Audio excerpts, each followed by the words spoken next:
Samsung has released the Galaxy Flip 5 2 months ago, which is the latest and greatest in Samsung's Galaxy Flip lineup. Every year, Samsung continues to improve their phones for the user's experience. Have they done enough this year to make it worth upgrading? Or is the Flip 5 just another filler phone for Samsung to sell? Let's get into it. Let's start with the design of the phone. The Flip 5 is 165.1mm by 71.9mm by 6.9mm and weighs 187 grams. The back of the phone is made of Corning Gorilla Glass Victus 2 and the frame is made out of aluminum. In typical Samsung fashion, we have a ton of colors to choose from mint, graphite, cream, and lavender, and some special edition colorways such as gray, blue, green, and yellow.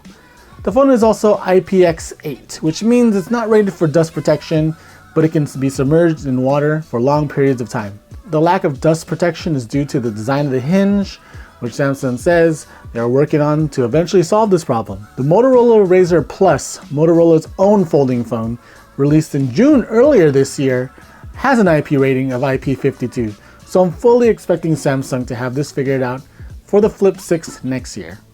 Even though it looks almost identical to last year's Flip 4, Samsung has made some improvements here.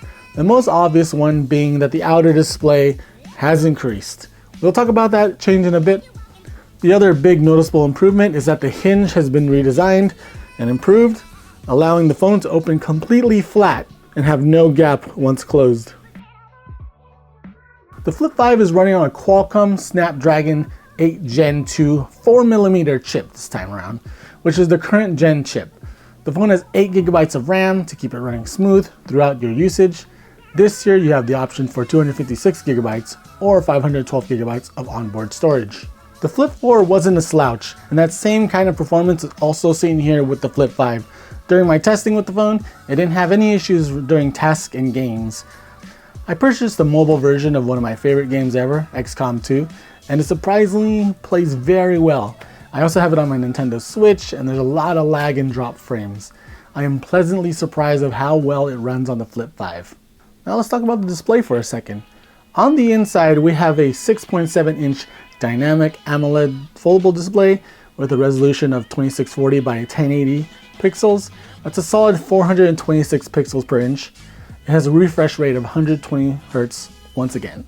On the front, Samsung has increased the size of the display from 1.9 inches to 3.4 inches. We have a Super AMOLED display here as well with a resolution of 720 by 748 pixels. The glass is Corning Gorilla Glass Victus 2 on the front. I love this change because I used to just glance at the notifications and I have to open up the phone to interact with it, but now I'm able to just interact with the notification outside without even opening up the phone. Now the crease on the inside of the phone still looks the same to me. It's still just as visible as before. Samsung needs to take more notes from Motorola, as the crease on the Razr Plus looks and feels a lot less noticeable. Now let's talk about the software side of things. The phone ships with One UI 5.1.1 on top of Android 13, and it's pretty good. It's a very refined experience. We still have the same fun software tricks here for Samsung's foldable line, which includes being able to fold the screen halfway, which causes the UI to change depending on the situation. You can also fold the phone while using the camera app, and the viewfinder will shift to the top portion of the phone while the controls will shift to the bottom. You can also turn on the outer display while using the camera app on the rear cameras so that the person that you're taking a photo of can see themselves. This is a perfect way for taking photos of those who will say, "Can you take another photo please?"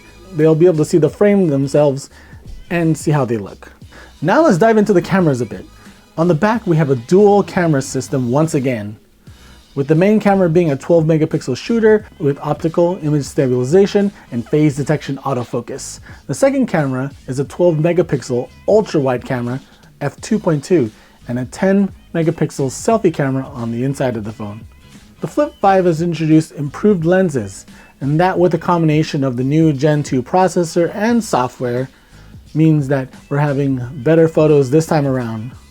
While they aren't huge improvements, they are improvements nonetheless. The cameras here are pretty great. The photos and videos coming from these look sharp and look great.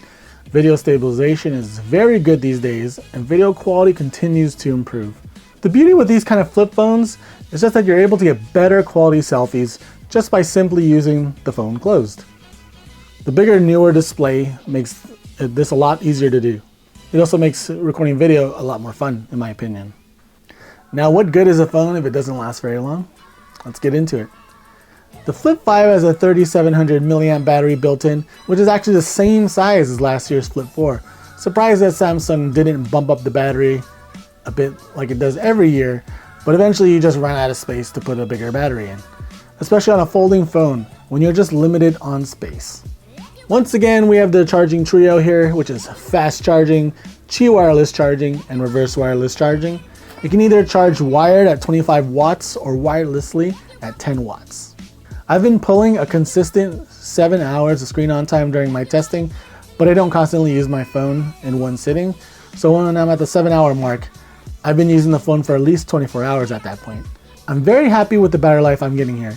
Even the battery size being the same, the processor and software combo is working hard to improve the screen on time. The sound coming out of this device is on par with the rest, and it's pretty loud and clear, and phone quality is very good.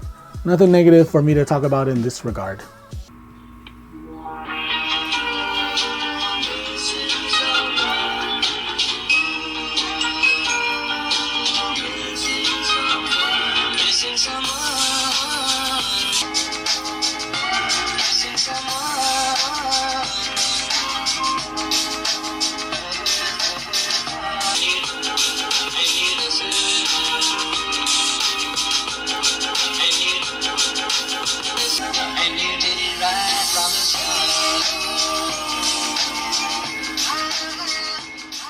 So what do I think about the Flip 5? The Flip 5 is a great foldable phone with good software and a great build and battery life to back it up. Is it worth upgrading from the 4? Well, if you can get a great trade-in deal for the Flip 4, I would do it because the outer screen is just so good.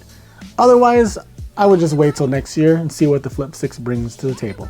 For those who don't have a foldable phone and have been curious about it, this is one of the easiest ways to jump in. New tech such as foldable phones are always risky at first, and Samsung has it down to a T at this point. It's not as expensive as the Galaxy Fold phones, and it's easier to get into for first timers. Those are my thoughts on this phone. Have a great day.